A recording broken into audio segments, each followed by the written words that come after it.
Hello and welcome to Room Escape Divas, your podcast on everything escape rooms. Today, in our Designer Spotlight series, we are going to be talking with Lisa and Anna of the Scarlet Envelope Company. Woo! I think they're called Scarlet Letter, aren't they? Oh my God. I literally read what was on my envelope, so there we go. Thank you. Yeah, so many people call us Scarlet Letter, which is totally okay. We're totally, we're not mad. No, it's all good. It's all good. No hard feelings. None at all. That's why Man Pants does the introductions, because she knows everything, and I don't know anything. Anyway, my name is Errol. I'm Manda. And Mike and Ruby obviously aren't here because they have babies. So really, I don't know why we say that anymore, because it's always That's always going to be the reason? It is going to be the reason. Well, what if it isn't one day? And then we have to like actually the last podcast. Like, there you go. We have two other hosts, by the way, Anna and Lisa, and they just had a kid. And then their life just went downhill after that. So there you go. I think it went downhill. I think it just shifted focus. The other hill. The man with children is the most anti-children, it seems. Yeah. Anyway, we are excited because Anna and Lisa are joining us from Ontario, Canada. Yay! 'Cause we're from Canada. I actually don't know. Well, okay, that's funny, because other than Scott and Shannon and Rob, I guess we do talk to a bunch of other Canadian people as well. However, Scott and Shannon are more like, professors from university, and Rob does own an escape room. So I think you may be one of the first online take-home ones, other than Jay and Sen, who did the online. Okay, so we just Other than this guys, we are the first here. Boom. No, we're not the first for sure, but there aren't a lot yet, and it's always like such a joy when we see new Canadian creators launching something. It's amazing because we remember how everyone was super supportive of us, especially Canadians. Everyone was like, "Oh my God, you're from Toronto," kinda. So we love you already. GTA, we could say the Greater Toronto Area, the GTA. Yeah. I think who actually started all this play at home kind of shenanigans in Canada is Mobile Escape. And kudos to them for this. But yeah, there are a bunch of creators now, and the community is kind of, becoming a thing. Like, say if you want to maybe like resell the game on Facebook, and you go like, oh, any Canadian puzzle people, selling some games, and there are like 5 people that are always there that you just know that they're gonna message you and be like, yeah, I can hook you up with some like conundrum box and then both mysteries, and it's cool. That's awesome. So before we get into the Puzzle People group, maybe we should get both of you to introduce yourselves and, properly give your company name and different things like that. Sure. Sounds good. Good idea. So my name is Anna. Some coffee. Oh yeah, I am on coffee. Well, it's 8 p.m. I'm sorry. My name is Anna. This is Lisa. We are a kind of Toronto-based couple. We're in GTA, and we create puzzles. We are puzzle designers these days. So our background is in content creation. We run a little media company that, helps with branding and marketing, but we're not like huge fans of it during COVID. It's not going so well. Oh my God. So we started this second business, which is Scarlet Envelope, and we launched on Kickstarter in July. And it was hugely, surprisingly successful. And we were shocked how successful it was. We were totally unprepared. But now it's like a full-time thing, and we love every second of it. Like, I really enjoy it. We are a subscription of immersive puzzle games, and we've got 13 games coming, and we've got 5 published. Ta-da! Ta-da! And so I remember reading your Kickstarter, and one of the reasons that you wanted to create this is because you had played other sort of take-home things, and you felt inspired to maybe make one of your own with your own spin on it, and like what you wanted to to put what you wanted to into a take-home escape room. So what when you play take-home escapes, what do you love to see, and what did you want to see in your games? My thing was that I really wanted to see diversity. I really wanted to see this vibe that escape rooms have. Like when you go to an escape room, it's never, 16 rooms of one stories connected to each other. It's always 16 very different rooms to satisfy everyone. Like you go to escape room and you don't know what's going to happen. Like maybe it's going to be a pirate themed game. Maybe it's space themed game. Maybe it's the really scary game. Well, okay, of course, it's not a surprise. I mean that. Surprise escape room. Oh my God. I mean, you got what I mean, right? Diversity, different themes, different vibes. And it's really cool if you know that it's still, created by the same team that kind of gives you a consistent experience, and you know what to expect, kind of, but you still you're prepared to be surprised every time, which is something that I didn't quite find anywhere in any subscriptions. And there were a lot of subscriptions that were kind of based off the most typical escape room scenarios, kind of treasure hunt, yeah, Mayan spirit did something, lost those Mayan spirits, some ghosts, something which is fun, and I enjoy that. But I just thought, okay, but how about we come up with narratives that are, Netflix show worthy, really fun, almost detective stories, but still different every time. And we'd make people immerse in really different worlds. Like this time you go to the past, this time you jump to the future. This time you're here, but the universe is completely different. Something's really different happening.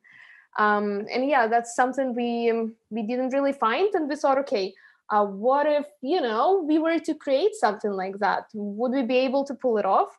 And we did have skills for that, but we didn't have experience doing that. So, well, which is oh well, okay, let's maybe try. So we sat down, we I don't know, played with it. We came up with this story, and it was really fun. And we thought, okay, how do we, add puzzles to the story now? And that was very fun as well. And we showed it to some friends, and then we showed it to more people. We showed it to reviewers. And it really seemed yeah, this is something. We can definitely make it better. We can improve, but this is the start. And yeah, that's something that's how it started. That's how it became a thing. Awesome. Yeah. And one of the impressive things about your games, at least from it's one of the only, I think so far it's the only take-home game apart from, oh crap, Errol, what's the postcard one? Oh no, Escape Emporium or Enigma Emporium. Enigma Emporium, thank you. Apart from Enigma Emporium, that well, this one fits into a single letter-sized envelope, which I'm holding up in the video version here. I'm trying to find mine, and I can't. I'm don't show the side with the address on it, but yeah. I was really impressed with that because I do have quite a few boxes now in my starting to pile up in my apartment of things. So the compact packaging really impressed me, and how much you were able to fit into how many puzzles you were still able to fit into that envelope. Yeah, the idea was to keep the game really affordable, but still offer at least an hour and a half gameplay. And usually, from what we hear from our players, usually it's more 2 hours of gameplay, really, both for starters and experienced players, which is cool, and which is I'm really proud of, because some of these boxes, experiences in boxes, really provide around the same or maybe even less, and a lot of them are also really paper based. They just have maybe one physical element, which is a lock maybe. All of it comes in a folder. No, that's cool. I would also like to have a lock in the folder, but also if I can do the same with maybe less paper, instead of 10 separate cards of suspects, we will take 5 of the main suspects, put them on one brochure that is folded, really neatly, and the rest of the 5 will go digitally. And boom. Well, spoilers, yes, for the first game, but still. I'm just trying to show how we, approach these challenges with really small envelopes that only weigh like 30 grams. But it's totally doable. And it costs less to produce in terms of printing and stuff, in terms of packaging. And it's we could put it in a box and sell it for I don't know, 50 Canadian maybe. And it would probably work, but we can also make it more affordable and put it in an envelope, which is kind of cool. The shipping is what is the shipping on our website? Like $2. I think it's like $2 for Canadians and $3 for US, or maybe even less. Some people got it for free. A lot of people got it for free shipping on Kickstarter, and a lot of people got the shipping. The first 50 people on the the first 50 still not paying for shipping. Taxes. Because this is just how the Squarespace websites work. If they subscribed for the whole chapter and the first one was with free shipping, they get free shipping for all of it. We didn't know that, but we were like, okay, you know what? This is just what it is now. Congratulations. Yeah, I'd imagine it's awkward to go to somebody like, so I'm gonna need $2 from you. With just the stamp. So can you PayPal or something? No, definitely not. And we're we're really, really grateful to these people who trusted us when our name wasn't really anything. Now, yes, people trust us more easily because they know us already. We've got games published and stuff. But before that, it was really hey, it's Anna and Lisa, and we have this first game, which some people played and loved.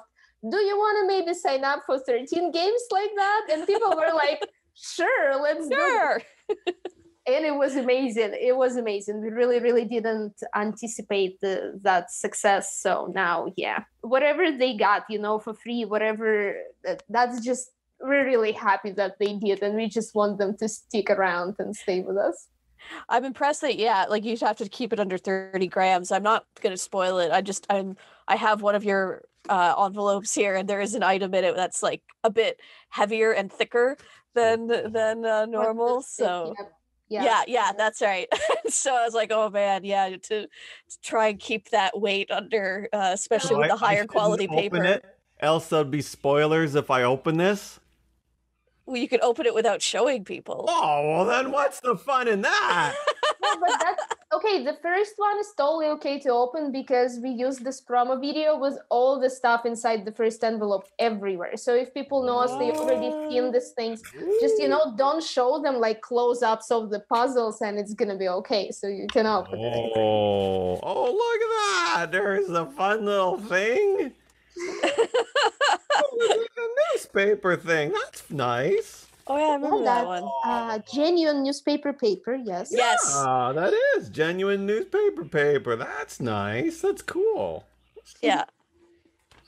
So there's a lot of variety, and you also use a lot of or a few ARG elements as well. People have to go to websites and stuff sometimes to input answers. Especially if you already played the third game, that sometimes we do quite a lot of it. Yeah. I was going through it today, and I was like, oh wow, look at that. I was really cool. That's a lot of content you had to create online to get that in. Yeah, that's true. We just see again this, especially for the first 3 games, because on Kickstarter, one of the pledges was just 3 games. We really felt like we have to show them that our idea is to produce games that are really different. And that's why we were like, okay, if the first so the rest are gonna be shit. No. Okay. Different and shit. How's that? How? This is what I'm working with every goddamn day. Oh, that's fine. We should have both of you on more. In fact, probably every game I'm gonna have some digital content. Absolutely. And this is absolutely not what I was going to say. I meant that with the first 3 games, we just really wanted the difference between them be very just obvious. So the first game is an intro game, which has kind of a really different I don't know how to say it, mechanics. It's just different. It's like you have to figure out what's happening in this envelope at all. Like we don't really explain it to you. Really like, where am I starting? Yeah, like, that's but that is the mystery of the first envelope, that you got something puzzling, unexpected, confusing in your mailbox, and you're trying to figure out. Yes, it's clearly a secret society wants something to do with you, and they've been watching you. But what is this, random set of things? And as you unravel this mystery and you play with it and you figure out what's needed and what's the goal, you get the video message from the game master of the secret society, and he explains you what's ahead of you, that you're going to be playing 12 games, because that was the first one. So the remaining 12 games that are actually story based. So the first one is kind of not, but the rest of them are different stories that all have a mystery to solve. The second one is about the cabaret dancer who disappears in Paris in 19th century. The third one is when you travel to the future and you're actually in the space now, on the spaceship, and the Martian spy contacts you and needs your help. And you stop in the war between Mars and Earth, because you're totally prepared for that, right? It's your second game. Prepared, like, you're good. And yes, they are different in the sense that the second game is mostly, there is some digital in it, but much less of it. The third game has much more digital because, well, it just makes sense because it's happening in like 23rd century. That would be strange if people were like, sending each other paper letters, right? So we were like, okay, this is probably going to be a lot of coding for this game, and we will do it. And yeah, they use a paper map. Okay, yes, they use a paper map because they're hipsters. That's fine. The paper Space hipsters. There you go. I have a question. Yes. Is this a spoiler? No, this is your stickers! exclusive Kickstarter thing. Oh, okay. Because you're our backer. Look, there's stickers! Look how cool the stickers are! Yay. Yes. Thank you to our illustrator, Tanya. She's amazing. And this is all custom illustrations. And we literally asked, okay, we want a crow that looks very mysterious and magical. Can you do that? And she's like, yes, I got you. So sorry, your illustrator is Tanya, did you say? Tanya, yes. Tanya? Tanya. And how do you know Tanya? Is she a friend, or do you hire her, or? Yeah, I was actually studying in university with her. Nice. We were both many years ago. We were both getting the public relations masters, and here we are. I'm a game designer, and she's an illustrator. Cool. Amazing. Well, I mean, I would say, like, when it comes to graphic design and different things like that, it's always good to see if it's done well in a game, right? Because that's always hard to find. And so I do like going through this, that it looks really cool. Even this thing, I think it's like a ticket. I'm trying not to show it because it's spoilers, but it's supposed to be like something that looks like it was thrown into the garbage, and it does look like it was thrown into the, so it's kind of neat. Like garbage. Great. Amazing. This is the way it's supposed to look like. In for the first game, we do a lot of like handmade manipulations with stuff, which is just, again, to make this game feel like it's not, exit or unlock in a box that is like mass produced. No, it's, us in Toronto trying to make it feel really special. Crinkling up papers and pouring coffee on them. Yes, making the papers look like they were in garbage. That's so fun. And it really is. So when you were first going about designing this, because as you said, you started in Anna, you started in public relations and stuff. What were some of the design challenges that you faced when you first started going about this? Oh, tell me. Yeah, let's maybe ask Lisa about that. Tell us, how come we're so good with design? Sorry, before we go on with that, I'm assuming that both of you have different skills, and you brought different skills towards the project. If you want to discuss that. Yes, definitely that. All the design is Lisa. That's how we do it so well. It's not me. And I'm assuming Anna does stuff as well, right? Oh yeah, she's my biggest challenge. Like, I talk at the interviews. That's what I do. Well, she's the supervisor slash manager slash content creator Slash making sure that Lisa's actually working when she wakes up. Those are managers are very important. Managers are extremely important. When I got oh, she's a story creator. Oh yeah, also that. I'm a narrative designer and I'm a copywriter and I'm helping with graphic design. Not a copywriter.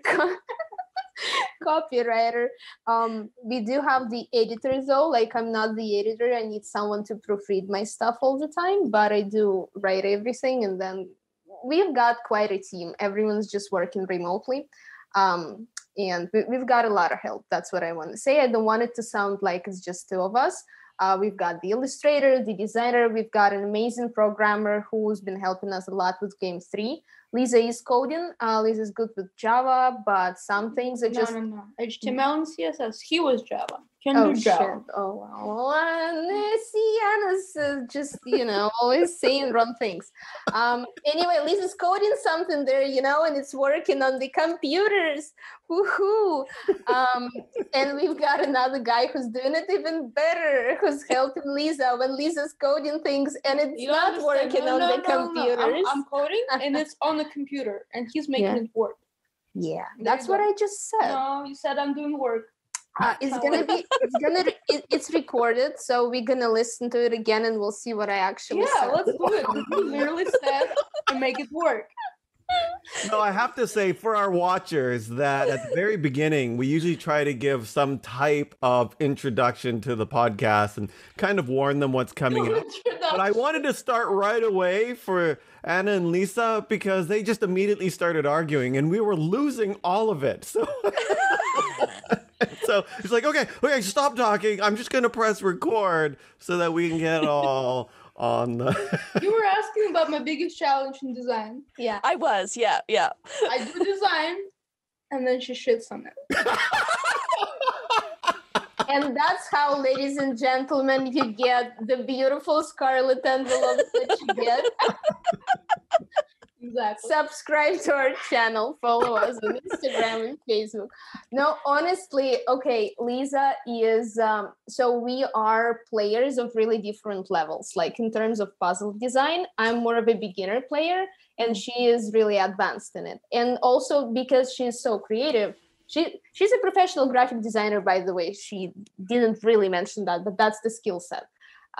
She's got like a ton of experience and stuff, just believe me. And so when she designs the puzzles, the creative person she's really thinking outside the box so much that she puts me in the box. I try to sometimes it's so far from the box.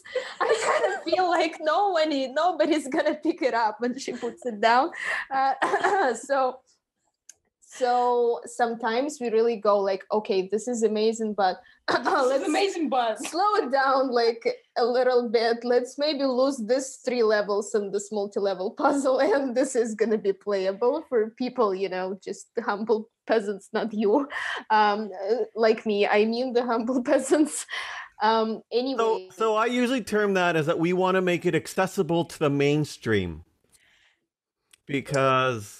Yes, we don't want to say mainstream, but we do want to make it, not frustrating for people without that much experience. Errol has the same difficulties in designing his puzzles. He usually, for his first designs, usually have to get adjusted a lot to be solvable. When I got a producer and a manager, I loved. So one of the projects I got involved in, I got a producer, a manager. Her name is Kellyanne of Green Door Labs, and I love her. She organized my life, and it made because I used to have projects where I'm everything, not everything, but I have to be the producer, I have to be the graphic artist, I have to be the designer and the puzzle maker. You're doing one right now. Okay, I am doing one right now, and I hate it. I hate being the person in charge. I actually do. I prefer my life being run by somebody else, and then my life is so much easier. I hope that because it's recorded, Lisa will listen to that like 10 times. So she will know what to say next time when she introduces me. She'll be like, I love her so much. She organizes my life. You forgot one thing. I don't re-listen podcasts. You do. Yeah, because that's my job. Exactly. Lisa's just there blessing us with her existence and creative skills, and we all really, really appreciate it. I'm out of here as soon as my pomegranate finishes. So. Lisa, stop it. No, really, yeah. Well, we do argue when we make the games. We do argue for sure, and there are battles happening here. She is, fighting for her puzzles to stay alive. I'm fighting for these puzzles to be more accessible for people, especially because we have 2 levels of difficulty, right? We do have a level called starters, and we have a level called experienced players. And for starters, of course, the game has to be filtered. It has to be a bit more friendly, right? A bit less suffering, a bit more, hey, you love this puzzle, how you got it and you loved it. They get hints right away. Yeah, for starters, they also, another thing, right? Experienced players in our games have to suffer to get to the hints. And this I experienced that today. When I solved a puzzle and I was like, what is this gonna? Oh, it leads you to the hint page. You make people do a puzzle to get the hints. That's hilarious. Yeah, it's one of those things that we're still debating if it's a good idea or not. And there are people who saying that it's just too hardcore. Like, why are we doing this to people? But we actually only do it to experienced players. Starters get the hints right away. We're not monsters. But yeah, this is just another thing that is kind of like, okay, you accepted the challenge. You chose the experienced level. Go with it. We actually make sure that this puzzle for the hints, it's not hard. It's never a multi-level puzzle. It's something that is like, pretty simple. No, it's Just sometimes people really overthink it because they're stressing out a bit, and that's where the problems come from. So we're still kind of deciding and collecting the feedback on this thing and deciding how to go with it. And actually, we're improving the games all the time. We get a lot of feedback now because we've published enough and we are selling directly. We get people on Kickstarter getting the games, actually getting to play the games that they, received a couple months ago. So people actually reach out to us, sending us amazing, really detailed, long emails, like, every puzzle by puzzle. This is what I like. This is what could be done better. And I really appreciate it. I go through each and every email. I show it to Lisa. We discuss it. All the time, we create like an action plan based on these things.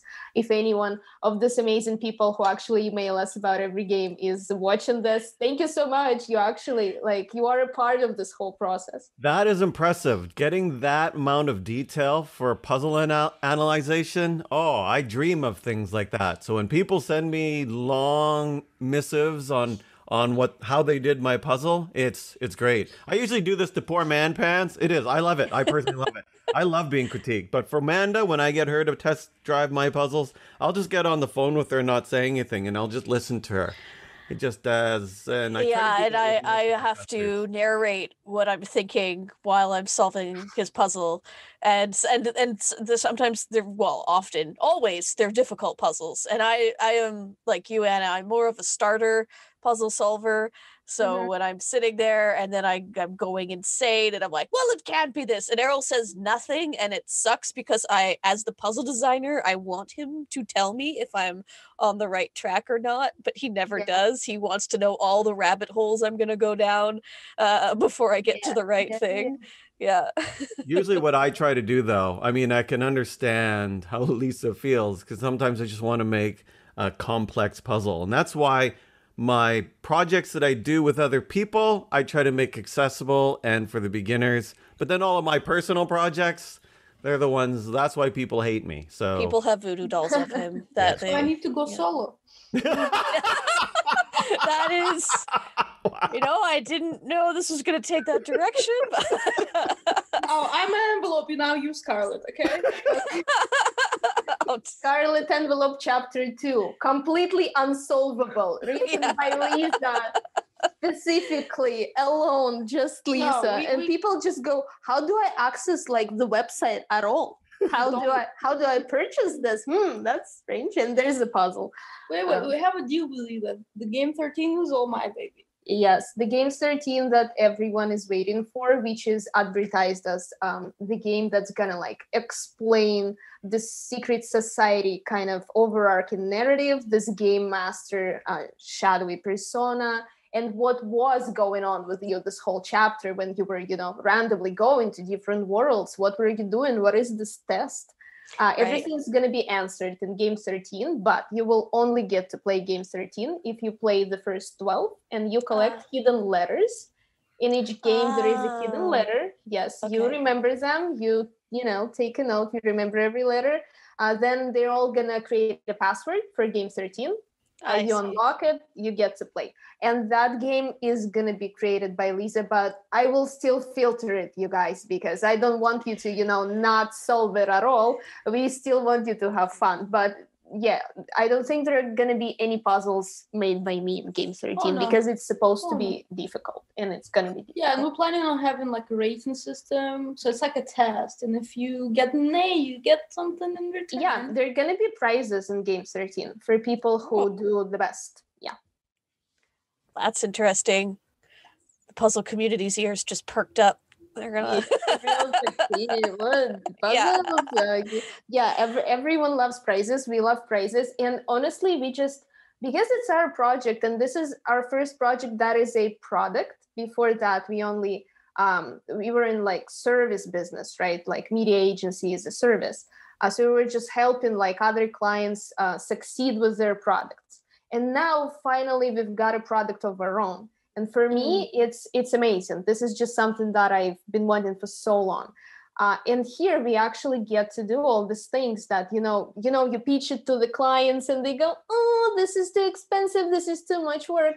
And here you just go, you know what? I love prizes and I want my people to have prizes when they actually play the whole chapter. Because when they play the whole chapter, that means they purchased 13 games. They were around all this time. They're like family by this point. Whatever I can do for them to make their experience even better, we're gonna do it. Nice. So that's why the prizes was the idea, from the very beginning. It was mentioned on the Kickstarter, but we didn't want to make a huge deal out of it because then we didn't really know, right, what we're gonna be like able to offer, what kind of relationships we're gonna have in the industry. Now we feel pretty solid, so yeah, there are definitely gonna be some prizes, but only for the best of us. Only for those who does like really well, they're gonna be prizes. Cool. That's awesome. I had another question for Lisa because so you were a graphic designer, but have you always been a puzzle enthusiast? Have you always dabbled in designing, or did you just get into it recently when you first started the Scarlet Envelope project? Never designed puzzles. We were going to escape rooms for a long time. We had the team, but unfortunately, with COVID and all that. Yeah, we're not, that hardcore team that goes to hundreds of games, but we would play regularly and we'd have our own favorite games and stuff. And like when we go to a room, we have our own things that, each of us is supposed to do a specific thing. We've got a system how we go through this thing. We never lost in this team. Like, it's just amazing. And we love escape rooms. But like designing puzzles. Played quests, read books, went to escape rooms, but to just sit. Just enjoying them, playing them all the time. And at some point, you just realize you actually know so many of them that you can create something unique based on what you already know. But that's for me. For her, I don't even think that she's basing anything off something that she knows, because like I'm telling you, she just comes up with like, I just tell her, okay, this is like the item that's going to be in the game. Say there is a coroner's report here. It's this big. It's on this type of paper. I'm going to have like so many words here, like 2 pictures. I just give her an overview of what's gonna happen, of what's the narrative. She goes through the document. She like realizes what the game is about, what the items are about. And usually me and there is another person who's also Tanya, a different Tanya, but also Tanya. I don't even know how that happened. She's like a second narrative designer. So we come up with like suggestions and we give her a list of all these things. And she goes, yeah, okay, this is going to work. This is not going to work. And she comes back with a puzzle based off what we have in mind. Very cool. It works. Yeah. You can only join the team if your name is Tanya. That's what you're saying. That's the rule. I am curious, as players, what roles do you guys take on in escape rooms? Because we too have our team, and we all have specific roles that we tend to take on when we're in there. Yeah, you're like logic puzzles, Manda, go. Well, that's true. I get logic puzzles, Manpans, math puzzle, Manda. Searching puzzles, Manda. No. Searching puzzles, Ruby. All the logs, Lisa. That's our Lisa's job in every escape room. All kinds of the logs. It's just like no one even tries. She just instantly goes there. We know that all the logs will be opened by her. We've got a rule to always say everything out loud. Like if we split, if we're not standing together, doing something together, whatever anyone does, it's out loud. Like, I see this, there is something written, I am touching it right now, like all this kind of things. And it's happening at the same time. You do all the physical I do all the physical stuff, like, actually like pulling something, touching something, trying something. I think I'm the person who's, when everyone is afraid to push a button, I just go, okay, we're pushing the button. And whatever happens. Nice. Yeah. Oh, I miss this so much. We just recently went to an escape room during, when it was like milder, not the red zone, kind of during that 1 week. And it was a really bad experience, honestly. Oh no! Which one did you go to? Out of curiosity. Oh, are we going to keep this in? Maybe we should. Maybe we shouldn't mention it. Maybe we shouldn't. So you guys have a Kickstarter right now that's up. Like on top of all of this, you have another project going on. Do you want to talk a little bit about that? Yeah, we haven't launched it yet. It's going to happen any day now. Speaking about all the challenges that Kickstarter people face, did you actually know that when you're creating a second project on Kickstarter, they are checking you manually and it's taking forever? Oh, really? Now, we also didn't know. A lot of people didn't know, we were talking to like a lot of creators and a lot of them were like, oh, really? Damn, didn't know it's a thing. So yeah, they're actually checking you manually, which is strange because they don't really seem to be caring that much when you launch the first project. They don't really like check you that much. And for the second one, they're like really concerned. What if you're gonna, abuse your database and stuff? Yeah. Oh, so when you say check, you mean then like they're validating that you're not terrible people who are going to rob your customers blind and somehow, yeah. And I guess they're going through the content as well. They're going through how you're fulfilling your pledges, all this kinds of stuff. It's just taking time and like significantly more time than the first project. So the Kickstarter is supposed to be up on the 19th, but we are kind of like, we don't know what's going to happen. It might be a little bit postponed, or if anything, if it just takes too much time, we might be forced to go to Indiegogo or something like that. So by the time this recording actually, goes live on YouTube and stuff, people will probably already know what happened.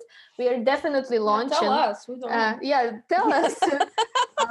We're definitely launching this week. It's just a matter of where we actually launch. And right now we've got a website up for signups to keep everyone updated on what's up. But Anya, what's the project? Oh, what's the project, you may ask? And I will tell you. The project is called Clue Cards. And it's a set of Christmas cards. One of them is a greeting card and the rest are postcards. And they are completely mailable. You can send them to your friends, to your family, whoever you want to, or you can play with them yourself. It's puzzle cards. So each of them is a separate little coffee break puzzle, you may say. It really depends on the level of the player who's actually, playing it. But on average, this card takes around 40 minutes to solve. Some cards would take you longer. Some will take you a little bit less. But it's a really nice, neat experience. They're all custom illustrated. You just saw the stickers and how beautiful they were for our Kickstarter. So this one is also illustrated by Tanya partially, but also two other illustrators, which are also amazing. We just wanted, again, some diversity here, something for everyone. We've got some really cool, like cozy pictures, like, your chimney, Christmas tree, a doggy sleeping. We've got some really cool bright stuff with funny Santa. We've got just like a magical winter kind of landscape, really cool stuff. And the puzzles are diverse and interesting. And again, with our talent to fit the unfittable on a tiny piece of paper, this happened again. There's going to be a set. There are going to be options to just get one card, to get three, or get a big set like a collector's edition. And we're also going to have Christmas presents as an add-on on the same page. Because Kickstarter introduced the add-ons. We actually got them already. We didn't get, the project all completely verified, but they did give us the add-ons, which is kind of cool. Like Indiegogo has, when you can like add something to your pledge, which wasn't the thing on Kickstarter. So we're going to have this ultimate Christmas gift. And this is just something that our players were asking for. Like we just got a lot of requests being like, yo, guys, you are a subscription, which is amazing. And I enjoy that. But what if I want to get a couple of games in one package to my friend for Christmas? Can I do that? Right now, we don't have an option to just buy like games 1 to 3. You actually just need to subscribe and wait for them to come. And it's going to take 3 months. So for this Christmas, we're going to make this option available on Kickstarter. There's going to be a really cool set of 3 games, some bonuses inside of the set, of course. It's going to be gift wrapped. It's going to have a Christmas card inside, so you can directly mail it to your friend, and it's going to reach your friend by Christmas for sure, because we're really rushing with this project to have enough time for shipping. We've got all the shipping figured out. We've got a lot of options. We're going to ship worldwide. The cards are going to be shipping worldwide as well. So yeah, we're actually really excited. And what's another amazing thing about this project is that it's not just us launching it. We're launching it in collaboration with another amazing Canadian team, the creators behind the Escape Box. And you may know them by their Kickstarter that just finished like a week ago. It was really also a widely successful Kickstarter. They launched a number of really cool boxes called the Escape Boxes. They've got a lot of like physical stuff inside of these boxes. I'm really excited for them. And this is how we met with the guys behind this project. I was just like really curious about it. I was really excited. I featured them on Instagram, and they reached out to me being like, oh, wow, guys, you're actually interested. We will send you a beta test of this game. And the games are legit amazing and next level. It's not your typical, box with mostly paper stuff. It's an actual, I think it's really close to escape room experience. And the team behind it are escape room designers. And there are multiple illustrators there involved, and amazing people. They're all based in Vancouver, and we did the whole project remotely together, Vancouver and Toronto. So yeah, this is it. Clue cards. Maybe we're gonna have a link somewhere. By the time this releases, that'd be very cool. You know that if you're in the Puzzle People group, that Matt's doing his Christmas card exchange. Did you see that he was starting that? Oh, yes, he did. I didn't mention that actually. Well, see, that's actually the first time I'm talking about this project. Like, I just posted the first announcement on some Facebook groups just before the interview, like half an hour ago. No, I saw it, actually. Yeah, that was the first time the project was actually, fully mentioned with the creators, with everyone. That was the first announcement. So we can count this as the first, like, a really, like, media kind of introduction of this project. We are also going to have, because we saw that this Secret Santa style things among our Puzzle People community and just people who like mysteries and escape rooms, the Secret Santa kind of stuff is just, we just all love it so much, right? We do it every year. So we thought we can actually also implement it and do it on Kickstarter, and we figured out the way to do it. So there's going to be a pledge that's going to be called Secret Santa Swap. and you only get one card. It's for those who only wants one card, not a whole set, but just one card to play with. In a set also swap. Yes, but give me a second. So if you only want one card, you would probably agree with me that it's kind of sad that you get in one card just like for yourself, just one card, an empty one, and it's just coming for yourself. You just bought it for yourself. It's not that fun. It's Christmas time. So we thought, why not? When you pledge this one card, you actually enter the pool of people playing kind of Secret Santa. Everyone's going to get these cards with personal messages from each other. And it's going to say, from Anna in Toronto with love, like Anna from Scarlet Envelope, whatever it's going to say. It's just going to be some really nice, warm message from someone you don't know, a stranger like you who enjoys puzzles. And we adding this to the sets as well. So like if you buy a whole set of cards, say you get X amount of cards just empty, you can play with them and then mail them out. And one of them is going to be a swap that you're going to keep after you play. And if you want an add-on, you can also like get it, the empty version. Or you can get it for yourself and finish it and then send it out. That sounds mean. I don't know. Oh, what? You mean do the puzzle and then send somebody a completed puzzle? Yeah. Look, it's done for you. Merry That's Christmas. Awful. I love it. We can add the pledge enemy version. Let's call it. It's already Let's call solved. it Earl's Secret Santa. Not so secret Santa. Yeah. Not so secret. It's gonna just say something mean like, I did it first. Oh, you open it. I did it faster. Just like too slow. You open and they explain all the puzzles. Oh, so painful. Can you imagine? So painful. Oh yeah, or I could just not send the card and just send them a video of me finishing the puzzles. Look, This was for you, but I didn't want to pay for postage. Like Oh. an ASMR audio of you just being like, oh wow, that was so good. Great puzzle. Yeah, And so all this satisfying. moments. I know. You send the card. It's not a puzzle card, but you write on it like it's a puzzle card. And And they people- sit there for hours trying to unfold. So like a red herring puzzle card where there's Yeah, no people actual would it's kill yeah, me. there you Oh go. So my goodness. sneaky. Yes. This is my voodoo doll. Somebody made this for me because they were mad at me about my puzzles. Yeah. So I actually, is Maybe it you coming need apart? one No, as it well. isn't. of you. Wow. Unanticipated that this podcast would be so savage. This is because we never had an interview at 8 p.m. It's usually like 11 a.m. and we're all fresh and happy, like, hello, this is Scarlet Envelope. But now life has telling them. happened during the Yeah. day, and there you go. Well, I see coffee in your hand now, so that might be helping, maybe, hopefully. Well, we appreciate you, accommodating our schedule and everything, and coming onto the podcast with us today. Errol, did you have any other questions?